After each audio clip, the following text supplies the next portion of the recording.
I want clients and I want you, whoever's listening to this, to think about the identity that you want to have. What type of husband you want to be, what type of father you want to be. Am I a fit person? What does a fit person do? A fit person exercises. Are you a healthy eater? There's a construct in your mind of what that means. So if you do it long enough, you're going to be that. Welcome to the show where we help you make smart nutrition simple. If you want proven nutrition strategies to help you build a better body and create the energy to show up for your family without overly restrictive and unrealistic dieting, then you're in the right place. Make sure to subscribe and enjoy this episode. What is going on? Welcome back to another episode of the Smart Nutrition Made Simple show. Today, I am excited to talk shop with Luka Hocevar.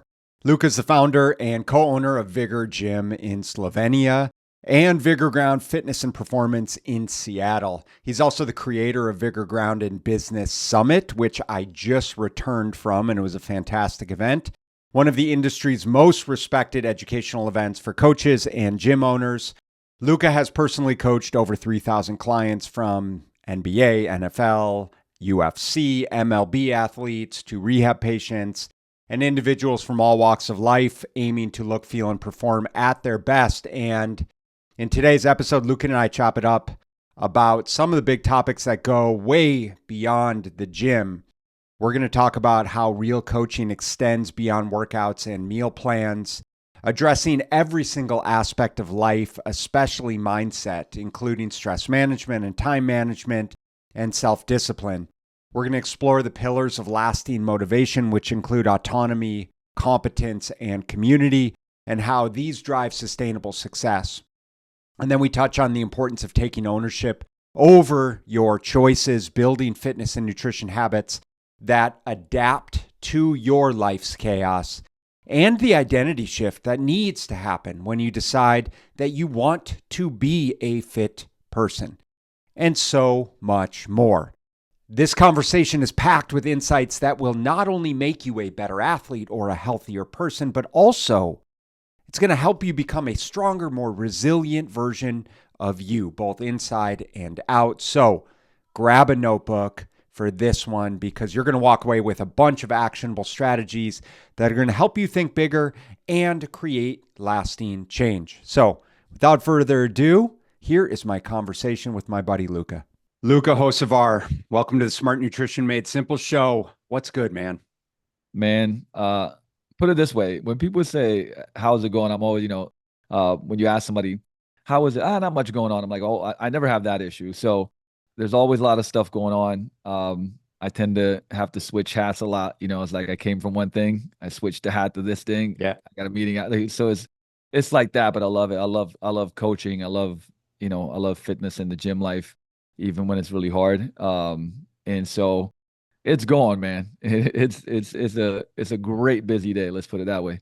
I'm excited for this conversation because I think you're, really a walking representation of a lot of the conversations that I have, a lot of the people that I work with in terms of guys who are quote unquote busy. There's a lot of irons in the fire, right? You were telling me before we hit record, it's like, dude, you've got a jam-packed day.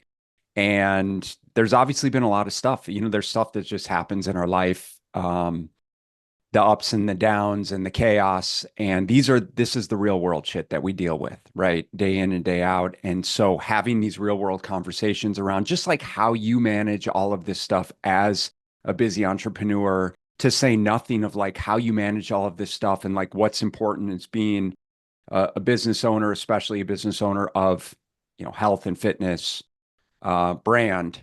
And so I'm excited to, share that with our audience. I guess, let's give just a little bit of context, and I don't think we need to walk through your entire story, but so people understand who you are, like what is it that you do on a daily basis? What does your business represent? Listen, I always tell people that at heart, I'm still a coach, right? And I actually still coach about 20 hours a week. I own a gym. I started a couple of gyms, which I still have one overseas in Slovenia. We've had for 18 and a half years. I'm very hands off. I consult pretty much, but we have an incredible team. Honestly, like my ownership is very minimal now, even though I started it. But my brother, a couple of my best friends, we have 500 members. I mean, I'll sound, somewhat biased, but like we started the coaching membership gym in our country. and we have been leader in that for almost 2 decades and continue to be. And then I came to the States, and now I've had a gym. Actually, next week is my 16-year anniversary of Vigor, which That's is pretty awesome. cool. So that's, my kind of day to day. A lot of it is coaching, running the gym, and then I have a couple of online, essentially businesses. One is a business coaching for gym owners Mhm. to help them grow their businesses. The other one is educational courses for coaches and just education for coaches to be better at coaching and getting better results for clients.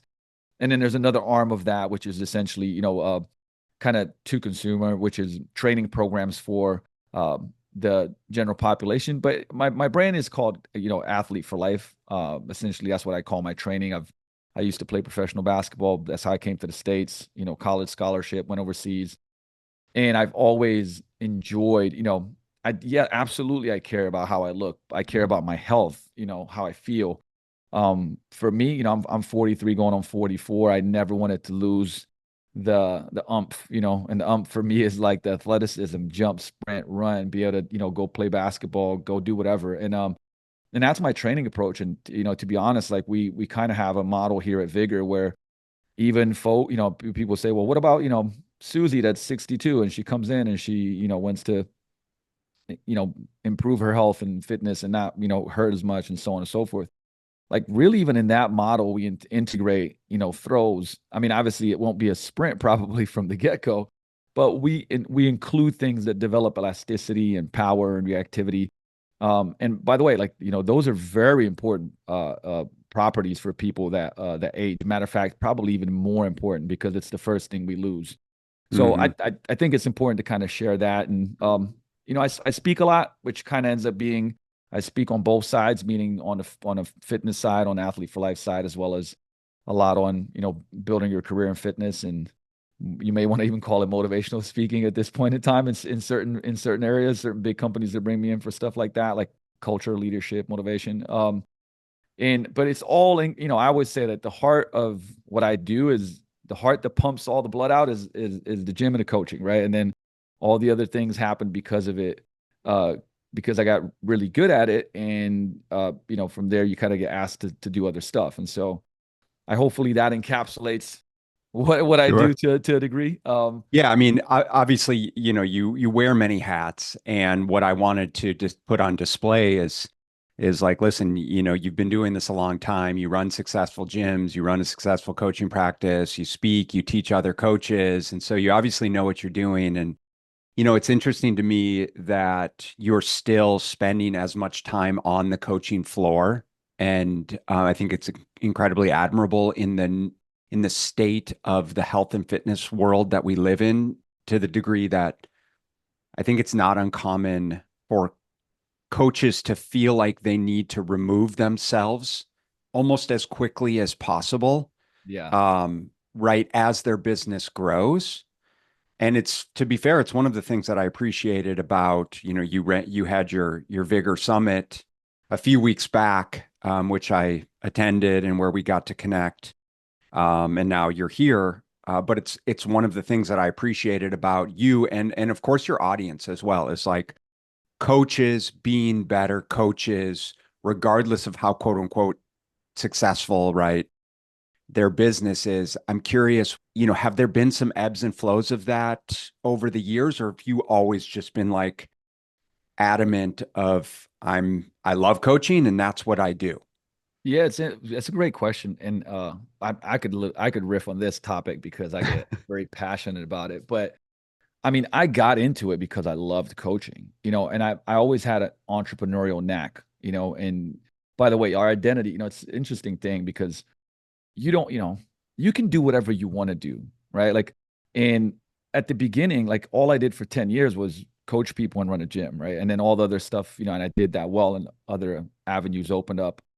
And I say this to say, today it's kind of flip-flopped where a lot of folks from the get-go, it's like, oh, well, I want to be a social media this and do that and do this and do this. And then they don't do anything really well because Right. you need a lot of deliberate practice to build career capital, right? Like you do. And so I almost got, coached out of coaching, Hmm.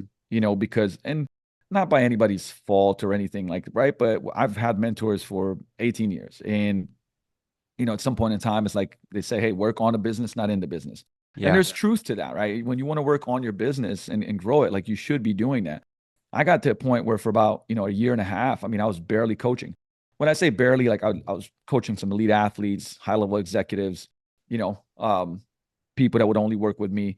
I was doing no group training for about a year and a half. Very little semi-private. It was very limited, right? And what I found is that I didn't enjoy like not coaching more. So I'm sitting there going like, okay, well, business is doing well, this, that, the other, but like I'm personally not, dude, I'm being pulled to coaching, right? Not like to me, pushed is like, I gotta do it, I gotta do it, I gotta make money, I gotta do it, right? Pulled is like I'm pulled to do the thing because I love the thing, right? I want to be more competent at it. So there is an internal drive for me where I'm like, I have this mentality, whether call it, the Mamba mentality, whatever you want to call it, right? But it's like, they want to be the best at this, and like you can't, how do you get better at a craft if you don't do the craft? It's impossible. Yeah. It's just, it makes no sense whatsoever. So what I'm seeing a lot now is like this idea that like, all right, I'm going to dabble a little bit here and then I'm going to, jump online and build this big brand. And it's like, well, look, I'm not going to, you just have to ask yourself, like, what is it then that you really want to do? Right. Because it's like, do you want to be great at coaching? Or do you want to, make a quality educational platform that's, on Instagram or YouTube or whatever else it may be? Like, because they might be completely different things. And for folks that are like, nah, man, like I want to impact as many people through coaching. Okay, cool. Well, let me tell you something, right? Like, show me a basketball player that practiced for 3 years, went to the NBA and became like, That's you're right. not going to see it, right? Like, it's years and years of just insane amount of hours to become great at what you do. So it's like, don't avoid. I think that's what's happening now. It's kind of like, what's the shortcut to become elite at what you do? And there's no shortcut. I mean, there are better ways to do things that are more time efficient and effective ways. And I would say, one of them is get around people that are world class and have faster feedback loops and learn from them and be around them and practice like crazy. You'll be better faster, right? If I have a better standard to look up to that becomes the standard I operate at, like I'm certainly going to get ahead faster, right? So that Right. is a way to get ahead faster. But you can't cheat you can't cheat the practice. You can't cheat, you know, building your deliberate practice to build career capital through skills. That's not something you can do. Yeah, 100%. It's it's very much the same as the conversations that we have with clients around their nutrition and training. It's like, listen, you have to build the fundamental pillars and put in the groundwork, of building the skills and the behaviors around planning and preparation and cooking and thinking ahead and obviously putting in the reps in the gym to the point where, yeah, you're slowly and progressively making change. And obviously, like if you surround yourself with like-minded people who practice those behaviors and practice those skills, you'll develop them a lot quicker. You'll be a lot less likely to make poor decisions or get lost back into those old behavioral patterns that were sabotaging you or keeping you stuck, all along.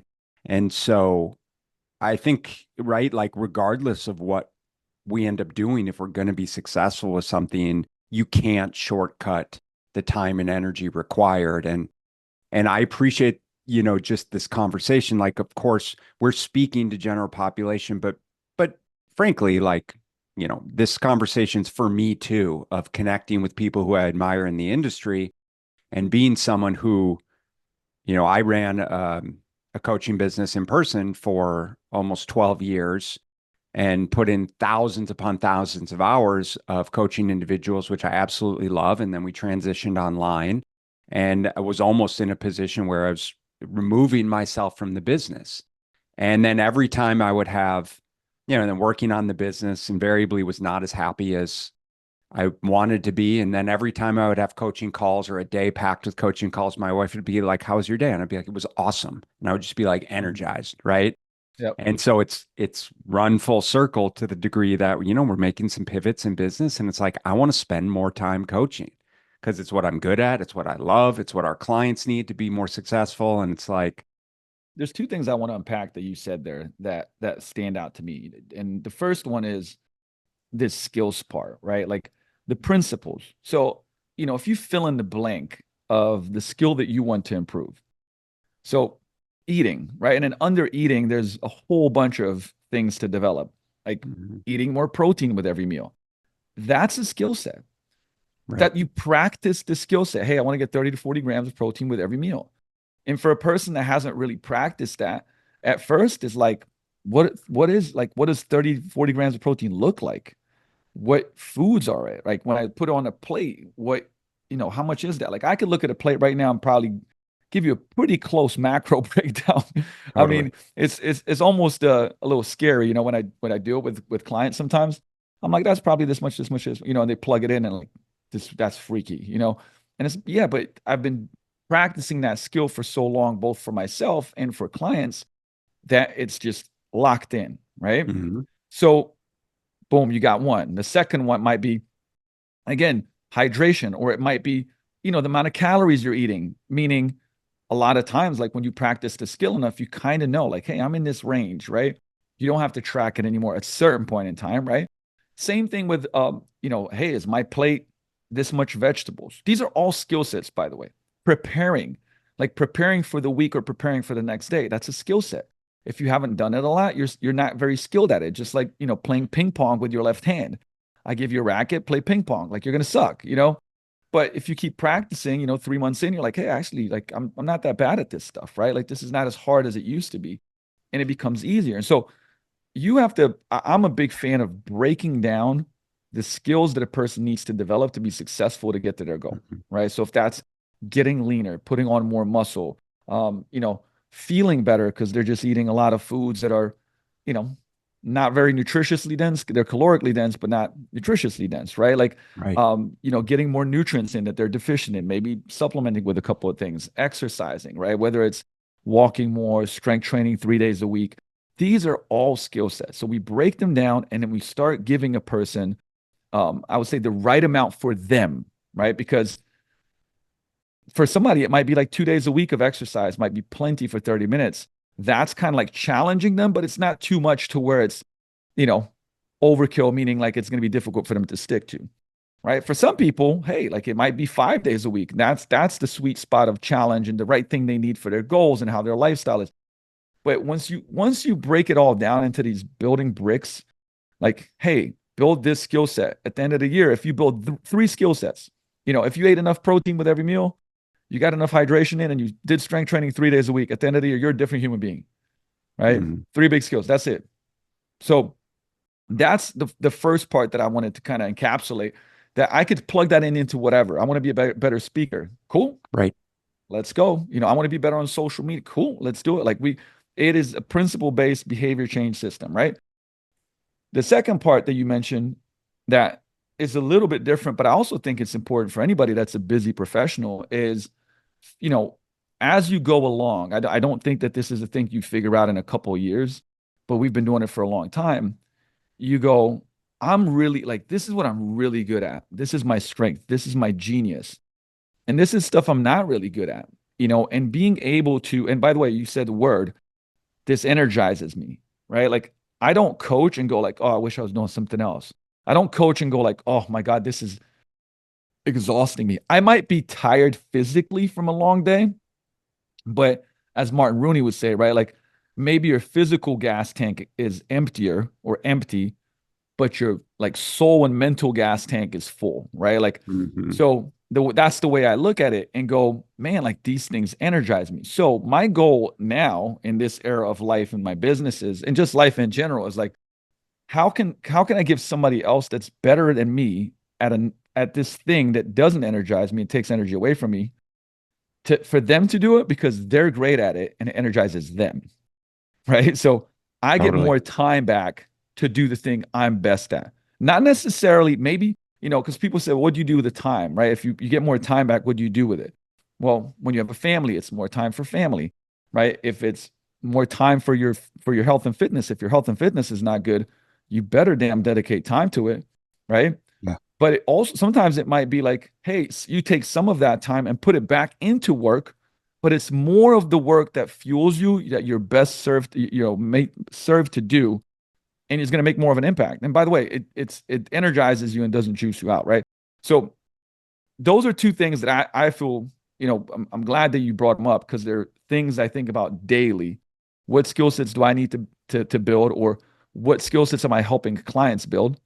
And then also, like, Dan Sullivan has a great book. It's a short read, but it's called Who Not How.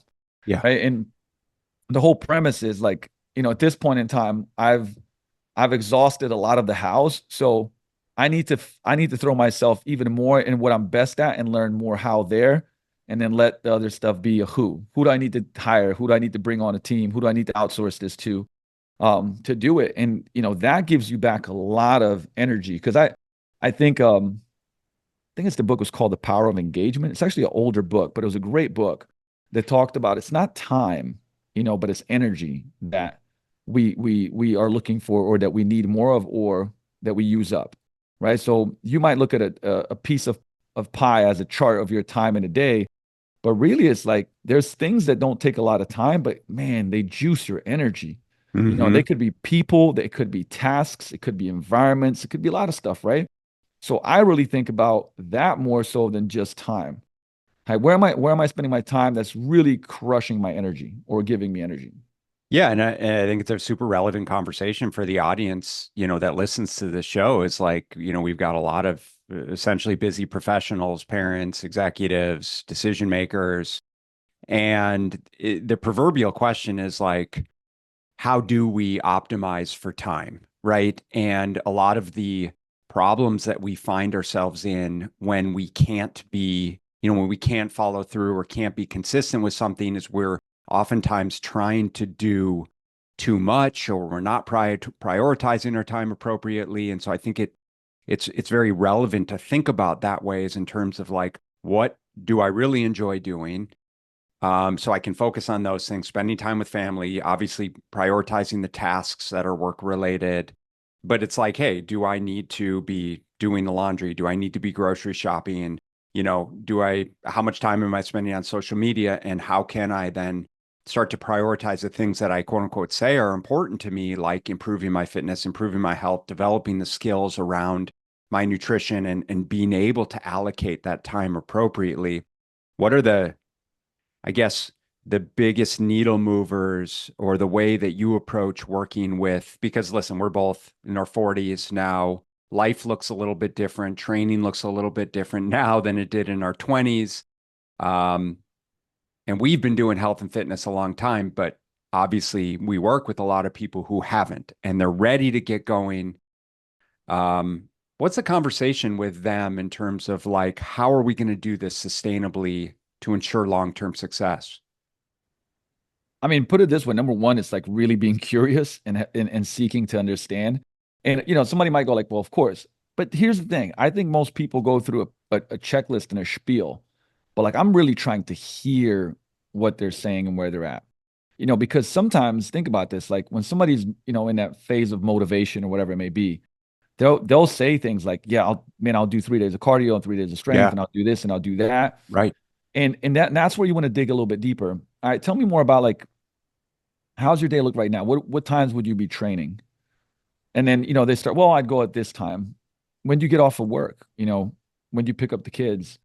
And the thing is, you get curious, right? And what you realize is that like once they go through it, they go like, well, yeah, I'm definitely gonna have to rush through that. Well, is there something that could go wrong that could mean that you don't make it? Yeah, actually happens often. I'm 15 minutes late here or picking them up, and then this, that, the other. So, and I call it the magic question. I use it for nutrition and for training. And once we determine a actionable plan, I say on a scale of 1 to 10, how confident are you can do this 90% of the time? Right. And why is this the magic question? Because if they answer a 9 or a 10, that means that they feel pretty confident that they can do it, which is a good sign, right? Belief systems drive behaviors. So if they believe they can do it, there's more chance of them doing it. If they say something like, I don't even like a 8 that much, but a 7, you know, if they say 7, I say, oh, Right. interesting. Well, Hmm. could you tell me a little bit more about what would make it a 9 or a 10? right? And then they start solving their own problem. And the thing is, we might get to a point where we realize that that's just not going to be a 9 or a 10. So we have to take it down a notch. So those 5 workouts a week maybe become 3 workouts a week to start off, and 7,000 steps a day walking because they're only doing 3,000 steps. And they say 9 to 10 to that. So again, our goal, as coaches, we're really kind of like lifestyle managers, and if you don't believe you are that, you're out of your mind, because you already know that if you can control the variable of training, but no other variables, meaning that you can't coach them on sleep, on food, on stress, on any of that stuff. I mean, the results are going to be only so much, right? But if we can compound improving sleep a bit, improving their nutrition, finding ways for them to better manage their stress. Not that they're going to be stress free, just better manage their stress. And sometimes preparation helps people manage their stress, right? Now we've affected other parts of the day, which, when we look at 168 hours in a week, whatever it may be, we see them for 3 to 5, whatever. I mean, if we can, hopefully there's a lot of other time that we need to affect, and we need to affect that through, dropping seeds into their mind to think about, whether it's helping guiding them through how to organize their days better. And this takes time. But like, my point to that is that I'm trying to really, really like listen and hear and read between the lines sometimes and ask a lot of questions. And, I keep it to like the 80-20 rule. 20% of the time I'm asking questions, 80% of the time they're talking, because Right. they're revealing a lot. And, determining, like, if you've ever seen that chart, I think it's called the Goldilocks effect, right? It That's right. means Yep. just the right amount of challenge. Like, you want it to be hard, but not too hard, right? Because that's why they reached out to you. They can't do them by themselves. So you're going to challenge them, and you're going to figure out what that thing is. Because if it's too hard, they'll get frustrated. If it's too easy, they'll get bored. So that, science shows that like 5 to 7% beyond, what they believe they can do is like that challenging part that makes them get better, but doesn't overwhelm them. And as a coach, again, the more you've done of this and the more you've done it on a high level, you kind of know, but you Mhm. also are good at adapting, right? Like, you create a program, you write a program. I used to write 16-week programs and all types of stuff, right? And then you realize that like that's not smart, because things change so much that you write, 3 to 6 weeks at a time, depending on how you Right. do your periodization, whatever. But it because you're really, what you're doing is you're adapting to what's going on. I mean, I train high level executives, elite, I would say sports people. I train like literally vice presidents of, big organizations, sports organizations, to nurses, to teachers, to, I mean, I train nurses is like, hey, just did a night shift last night. I haven't Totally. slept, right? And we have a really challenging, full body program that's on the plan. And like, I'm seeing this person's, energy walking in. We're having a little bit of a conversation. Man, it had somebody, die during the shift, which, if you're working in certain departments as a nurse, like, that's part of life, right? I'm gonna have to adapt. Like, we're gonna have to change things up and make it a great workout for them, but make them feel better. We're gonna change the loads that we used, right? Like, that's just part of the game. And this is all comes back down to like understanding the human, understanding the story, having a plan, but being able to adjust that plan. And with time, you are helping these clients build skill sets so that, like, and I'll give a story from literally a girl that I trained that came back from doing like I think she was almost 3 weeks on vacation, doing Europe, so on and so forth. Struggled with weight gain, weight loss. She's had great results, and the biggest win was she was like, "Hey, like, I walked every day. I didn't stress about food. I kind of managed what I ate, but I enjoyed myself." And she was like, "It was the first time ever that I actually exercised and like went to the gym when I was on the road." And she came back.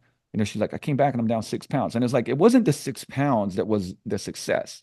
It was the skills and the mental frame of her traveling, having a good time, not stressing out, being able to make decisions better, and actually being drawn to, hey, like, I'm going to get these steps and I'm going to exercise, right? And as we coach people, we're helping them build these skills that now, when you let them go into the world, proverbially, Yep. they can deal with it. And that's magical, and it's different for everybody. I mean, I can give you like I was doing a little bit of calculating, and since 2005, basically, I've coached 4,400 people in some format. This is groups, one-on-one, semi-private sports teams. I've been the head strength coach of a pro sports team, and you name it, high schools, college, the whole shebang. That's a lot of examples and a lot of people that have different mindsets, different lives, different goals, and you just get really, really good at that. But it all starts with like kind of unraveling the person's life and story rather than just, oh, here you go, X's and O's. Here's our fat loss That's plan. it. You know what I mean? Like it just doesn't work that way because they're human, just like me and you. You could give me the best plan and it's like it doesn't fit my life. It's not going to work.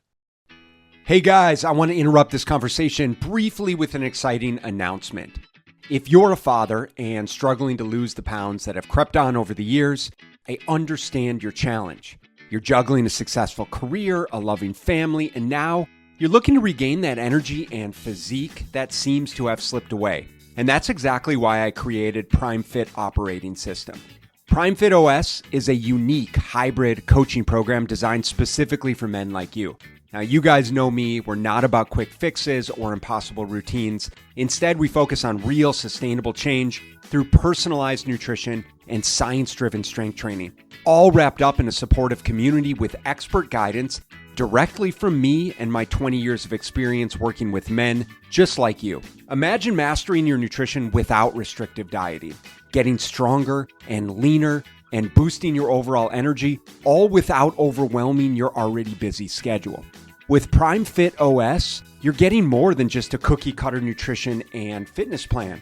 You're embarking on a transformative journey that fits into your life, not the other way around.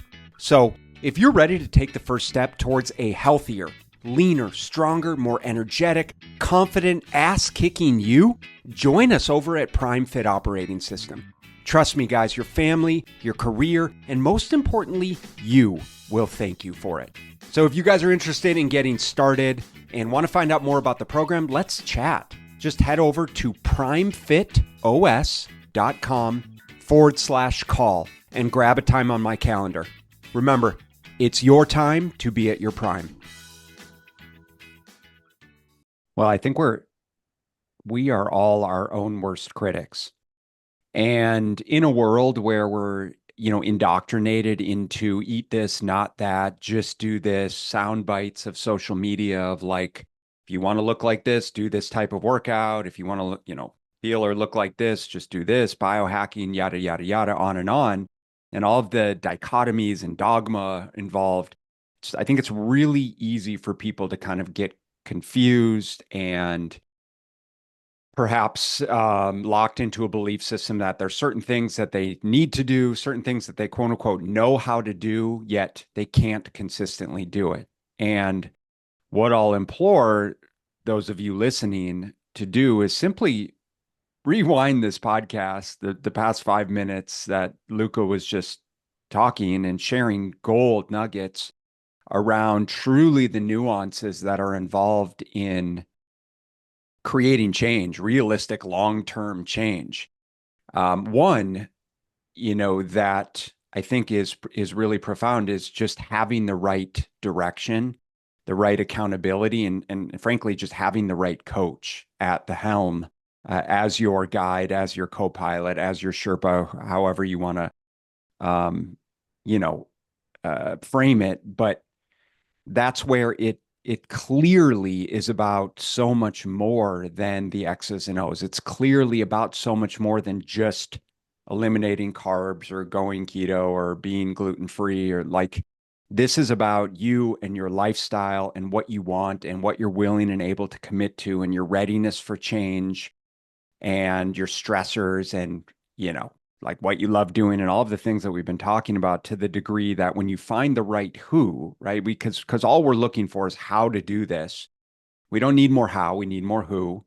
Like you said, when you find the right coach, then we can start to set some realistic expectations in place, to the degree that, like, highlighting your client is like, I believe that one of the reasons she was so successful was because you guys had set up some realistic expectations, right? To the degree that, like, yes, she had the skill set in place, but also she wasn't under the false belief that she had to, like, forced, weight maintenance, or had to force weight loss, or was so scared of gaining weight and instead had the flexibility and freedom to like own some simple daily decisions that she knew she could commit to.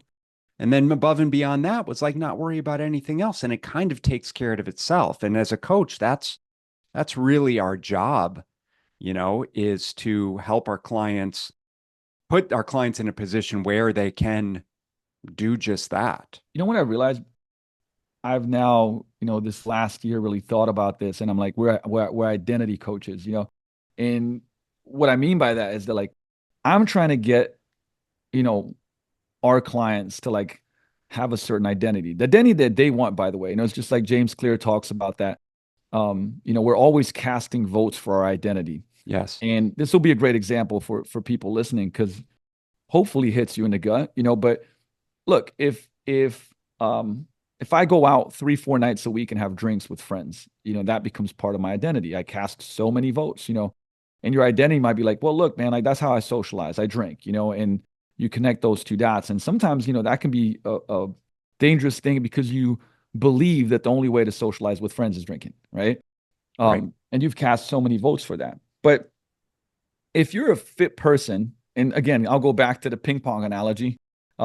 Actually, like I'm actually mysteriously a pretty damn good ping pong player that most people don't know about. But I bring up this analogy and I'm like, hey, look, if you never play ping pong and you play it once a week for 8 weeks, and I say, are you a ping pong player? You wouldn't say yes, right? You just haven't cast enough votes for that. You'd be like, yeah, I play a little bit, but I'm not a ping pong player. But if you did it for 2 years, 3 times a week, hey, are you a ping pong player? Yep, I'm a ping pong player. You cast enough votes, for that identity. So I want clients, and I want whoever's listening to this, to think about the identity that you want to have. By the way, that can run deep. What type of husband you want to be, what type of father you want to be, what type of, again, am I a fit person? What does a fit person do? A fit person exercises 4 or 5 days a week, right? Are you a healthy eater? And look, a healthy eater is like, yeah, like eat my veggies and protein, and like, there's a construct in your mind of what that means. So if you start casting votes for that and you do it long enough, you're going to be that. Like and it's crazy because it's a self-fulfilling prophecy, right? Now you have that identity. With that identity, you're like, the type of person I am does this type of thing, which you do more of, right? So a lot of times when I kind of peel the onion for people, it's like, hey, we have to start seeing how many votes you're casting for things, right? Are you a good speaker? Hey, how much are you speaking? Well, and I'm not known enough yet, so like I can't get on stages. Well, what about if you started doing one lunch and learn, 30, 45-minute speech for local businesses? What about if you did a seminar at your own gym? Who cares if 8 people show up or 15 people show up? You're speaking, you're casting a vote for that, right? If you create content, you start becoming a content creator, right? Like you're just casting votes for those things. And so to me, I'm an identity coach in many ways, because if I can get somebody to build a specific identity, like they start becoming that person, and the results come along for the ride. And, this is why like the psychology part of this is so fascinating to me, because I'd say probably the first decade of my coaching was very heavily technical on the side of training and nutrition. I'm a geek. I'm obsessive. I study all this stuff. And I was baffled by like, man, some people get phenomenal results, and there's a whole bunch of people that don't get great results. And I blame, I was kind of like, well, it's because they're not doing what they're supposed to do. I'm telling them what to do. Sure. And it took stuff in my own life, and I mean like hard stuff. Like I went through a divorce. I did a lot of dumb stuff, and had to deal with that, and got therapy, and went into a Wake Up Warrior program. And it was, by the way, the hardest thing, and at the same time, now that I look back, the best thing, right? Because I had to like fall like face down in the ground and go like, hey, like, why did I do the things that I did? Like, what's going on? What's the psychology behind it? And that made me dive into the world of neurology, behavior change psychology. And I became obsessed with it because I was figuring myself out. But what it helped me do is it really helped me understand clients better, right? Because I stopped judging from a standpoint of, well, like, look, in my life, I had my fitness and nutrition, in check, but there was a whole bunch of other shit I didn't have in check, right? And then it took that for me to go like, oh wow, like they're just struggling with that area of their life, like I was struggling with this area of my life. It could be nature, it could be nurture, it could be usually a combination of those things. So I became more understanding and I became more curious. And I kept kinetic, and call it empathy, call it compassion, but it helped me understand that like, so, oh, it's really difficult for me in this area to build that new identity. It's the same thing for them there. And the moment that I was able to grasp and like really study and go deep into this, like my coaching went to a whole nother level, where Totally. the people that was, struggling with getting results, now we're starting to get better and better and better results, right? And it unlocked the whole part of it going like, oh shit, like, yeah, you got to know the technical stuff. You have to. You can't just not know these things. That's, I think, unethical for a coach. But man, like if you like nutrition and behavior change and psychology, and you're not trying to replace a psychiatrist, not trying to replace a psychologist, but you have to understand how to help people do the things that they want to do or they say they want to do, right? It's really important. If you don't have that understanding, you're kind of kicking in the dark, right? So I'm very passionate about connecting those worlds. Like it's like the psychology to physiology, right? That you can't untether them. It's impossible. It's like the mental and the physical aspects. I would even say the emotional aspects, like because we're emotional creatures.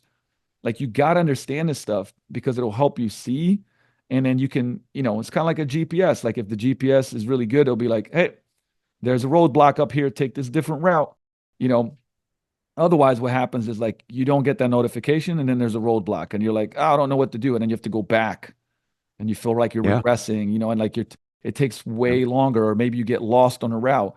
And so I always look at everything as, our coaches are, um, one, you said it earlier, everybody's got their own Everest. We're Sherpas, right? 80% of the time we're guiding you, 10% of the time we're pushing you, 10% of the time we're pulling you. But I've been to Everest so many times. I know how to take you there. I know the crevices I had. I know what the weather can turn and we need to pause. I know all these things, right? I have a way, way, way, way better GPS. Okay. And I can see that GPS from, up high, and you are in the midst of it. You're emotional, your mindset, so on and so on. So you can't see these obstacles. And I'm going to help you guide you around them, right? And that goes for any of our life. Like what we do in many ways is obviously the health performance side of the health, fitness, and performance side of things. On my other businesses, I do it with business stuff, marketing, sales, fulfillment, delivery, Right. right? But either way, coaching in and of itself, the definition is to get to take somebody, the coach, right? That's why they still call it coach, or in airplanes you can say it says coach, right? Is to take somebody from where they are to where they want to be because they couldn't get there themselves, right? That's the definition of coach. And I think it's the greatest profession in the world. I mean, if we talk about it, you can tell. Like I get riled up, and I haven't even had a lot of caffeine today. So, I Well, will tell I've you. had a lot and I still love talking about it.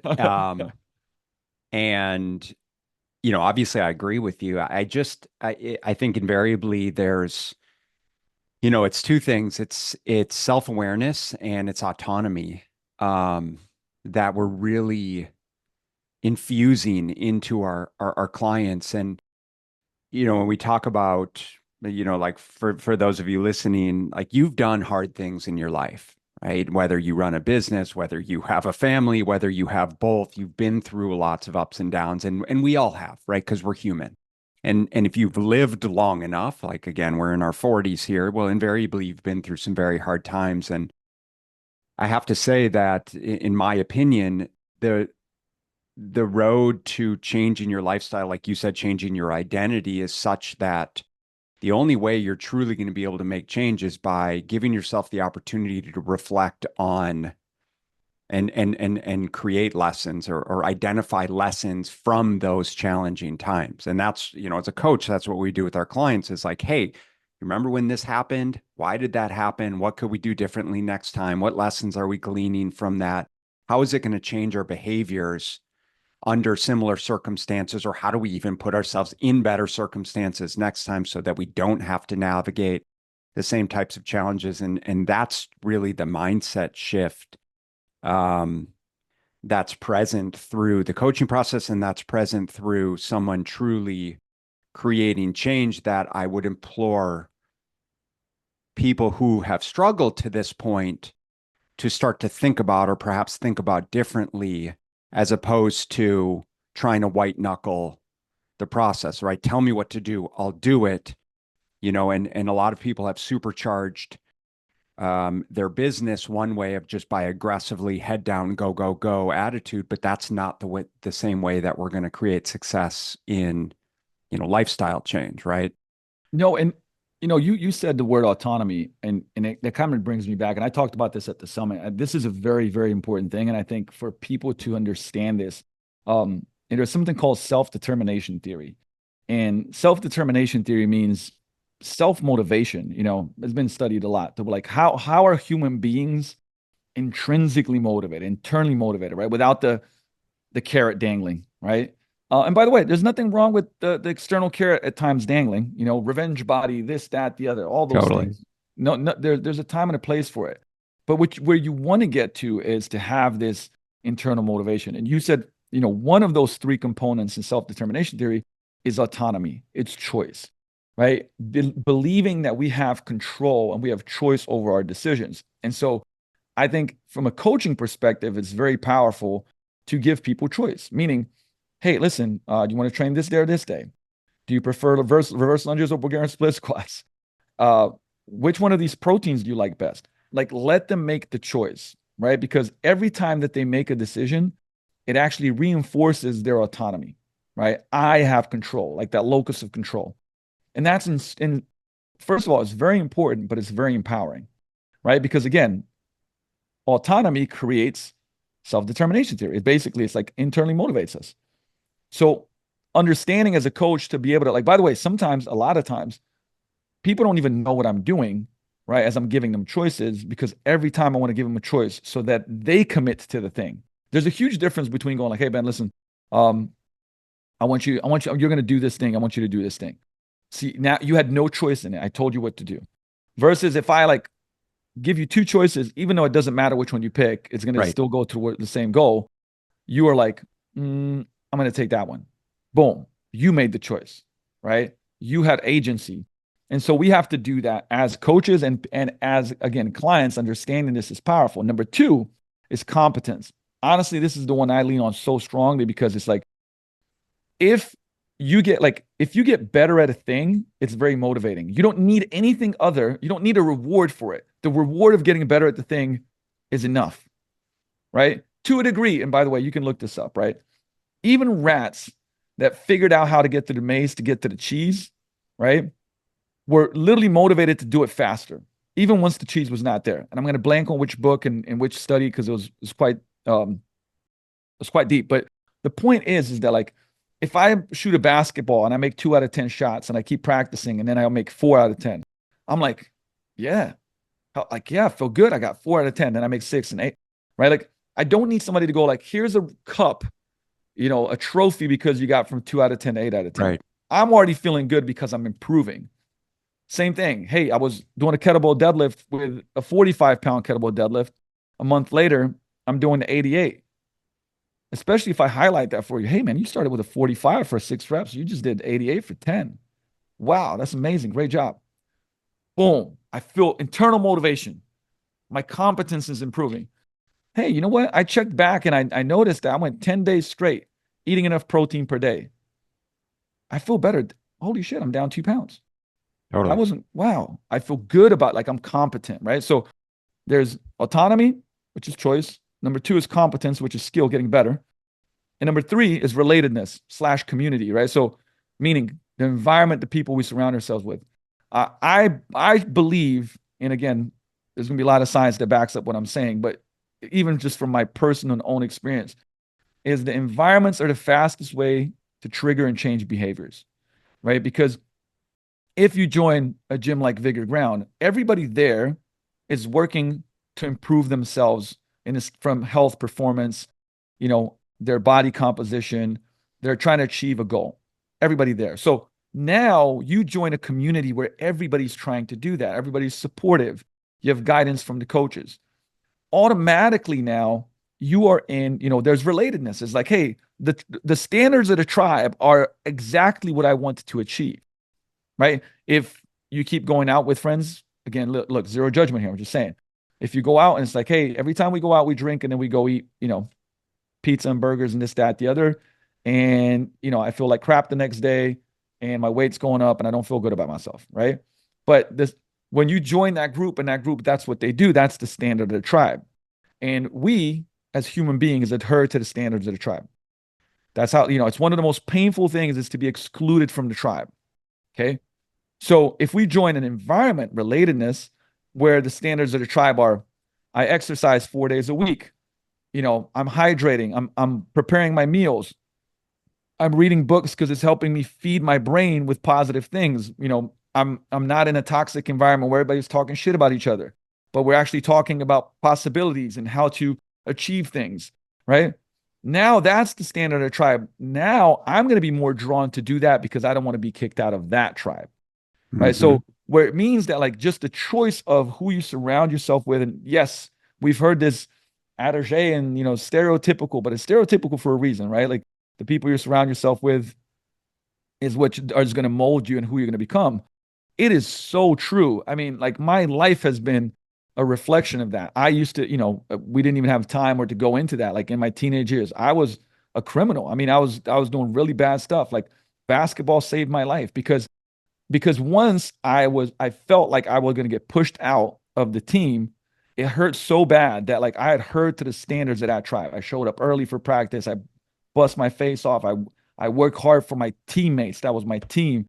And it's the reason I came to, made the choice to go to the US and go to college to get away from some of the stuff that one I was doing, but two, that was like, when you do stuff like that, it doesn't kind of, even when you want to leave it, sometimes it doesn't leave you.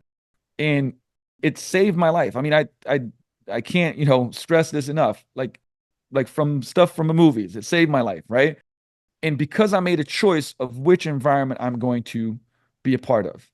Right. And so for me, and I know that was a big influence in why I decided to become a coach, because coaches changed my life and teams changed my life. And so when I started coaching, it gave me this feeling of, making an impact that was the exact opposite. I kind of, wanted to tip the scales of karma back to neutral and eventually even to the positive side. And I've spent decades now doing that, and I'm addicted to it. Like I'm addicted to helping people. But these things are constructs of behavior change and internal motivation that are true. And so I've seen it work, thousands and thousands of times over after it worked for me in my own personal life. Right. And that's why I threw myself in there. But for anybody that's listening, if you understand those three, and then you zoom out and you go like, hold on, like, am I doing this? Like, which environments am I putting myself in? Yes. What skill set am I building? Because if I build my skill set, I'll actually be more motivated. That's, a slippery slope in a positive direction. And, am I making choices? Like, by the way, like this is just the thing that, one of my mentors told me quite a long time ago. It said, leaders make decisions. You're not afraid to make decisions because, and by the way, when you make a lot of decisions, you're going to make some wrong decisions, but you are in charge of your life. You have agency, right? You have agency. And you want to when they told me, say, hey, look, start making more decisions. When you're with friends and it's like, hey, should we go to the steak restaurant to this one? I'm like, let's go to the steak restaurant. I'm taking charge. I'm becoming better at decision making, right? Hey guys, listen, we're going to do this. Let's go. That's a practice as well. And so it might be like, if you, in your heart, you're like, man, I feel like crap. Like I got to start doing something about it. And like, folks are like, hey, what you guys want to do? Like, you want to go grab a beer? Hey, listen guys, let's go for a hike.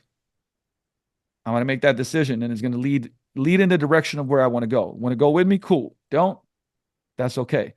Right. But decisiveness is a very, very important factor, because if you don't make decisions, life will make decisions for you. Other people will make decisions for you.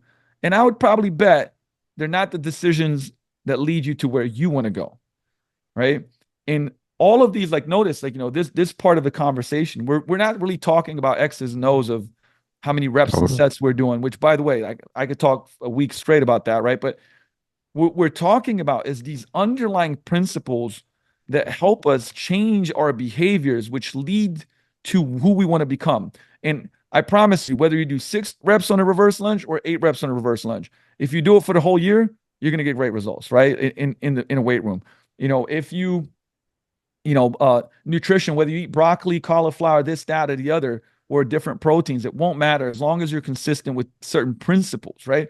And that's really the stuff that's going to change your life. And I think that, we have to put the X's on O's on a foundation of principles that lead people to where they want to go. And I think it's empowering to understand that because, if you've ever heard this term, the locus of control, I think many people have lost, like it's like this idea that like, when the economy and, people and the health system, and by the way, like, we could go into that, but the reality is like when you wake up, regardless of all those things, and they may suck, you have the power to change your life, right? So the moment that I start blaming and pointing fingers to other stuff, I'm giving my power to wherever I'm pointing the finger, right?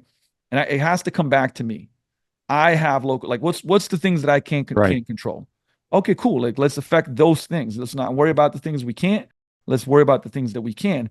And that's our role, I believe as coaches in our clients' lives is so much more than, hey, listen, I heard you're great at program design and nutrition, like macros. And I'm like, yeah, but like that's like Not it. that's a small part of it. You know what I mean? Like that's a small part of what we actually do.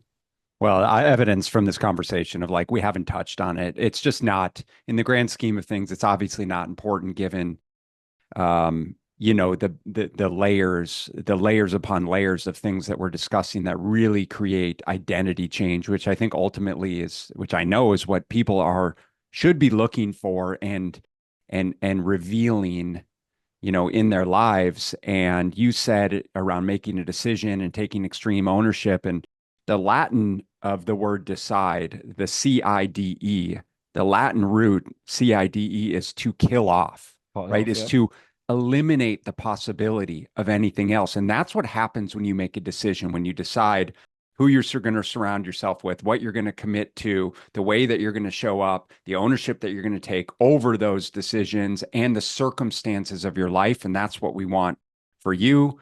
That's why it's important to surround yourself with a like-minded community of individuals. That's why it's important to find a coach that can support you through this process. And by the way, we're here to support you if that's something that you want to have a conversation around. And I know Luka, dude, share what's the best way for people to find more about you? I'll share kind of my top things on Instagram. I usually kind of share everything that I'm involved with. So if you go to Luka Hocevar at Luka Hocevar, which is LukaHocevar.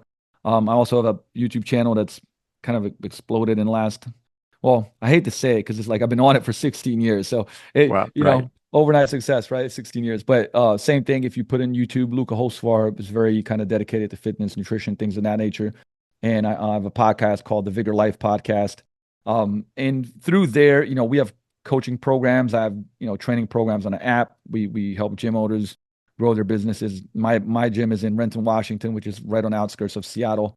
But you can find out all about me and everything I'm involved with basically through those platforms. And that's where I also spend a lot of time educating. Perfect.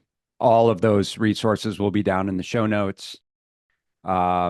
Dude, really enjoyed this conversation. Really appreciate what you're doing. Appreciate your time. I have probably 12 other topics and questions that we could dive into at another time. We'll have to do a comeback, man.